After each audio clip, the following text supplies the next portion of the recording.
UNHCR tak berdaya, sosok Nur Islam, pengungsi Rohingya yang minta KTP Indonesia. Susah cari kerja. Sosok Nur Islam, pengungsi Rohingya yang berada di Makassar kini jadi sorotan. Pasalnya Nur Islam yang berstatus etnis Rohingya ini memohon pembuatan iktp Indonesia. Permohonan Nur Islam, pengungsi Rohingya yang minta dibuatkan iktp ini viral di media sosial. Lantas siapa sebenarnya Nur Islam? Nur Islam mengaku sudah puluhan tahun tinggal di Makassar. Nur Islam, pengungsi asal Rohingya, memboyong 6 orang keluarganya mengusung dokumen warga negara Indonesia di kantor Dinas Kependudukan dan Catatan Sipil Kota Makassar. Pengungsi tersebut mendatangi kantor Dinas Kependudukan dan Catatan Sipil Kota Makassar untuk mengurus dokumen kependudukan. Dengan berbekal beberapa berkas dari Kementerian Hukum dan HAM serta kartu UNHCR, ia nekat datang guna mengurus kartu keluarga dan KTP. Pengurusan dokumen ini ia lakukan bersama istri dan anaknya.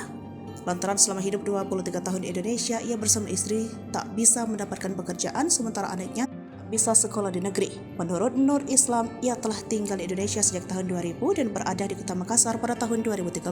Selama hidup di Indonesia, ia tak bisa berbuat banyak karena tak memiliki dokumen resmi. Selain itu, kepengurusan untuk mencari negara ketiga tak bisa dilakukan karena tak memiliki dokumen resmi. Meski begitu, hingga saat ini Nur Islam berharap pemerintah Kota Makassar mau memberikan dukungan resmi agar bisa mengurus proses ekstradisi ke negara ketiga. Kepala Bidang Pelayanan Pendaftaran Kependudukan Dinas Kependudukan dan Catatan Sipil Kota Makassar, Meli Zubriani, membenarkan jika pengurus Rohingya telah datang mengajukan permohonan pembuatan kartu kependudukan. Dia pun menegaskan tidak akan mengeluarkan dokumen apapun kepada warga negara asing jika tak memiliki kitab dan kitas. Meli membenarkan jika beberapa pengungsi Rohingya telah mendatangi kantornya untuk mengurus dokumen kependudukan di Dinas Catatan Sipil.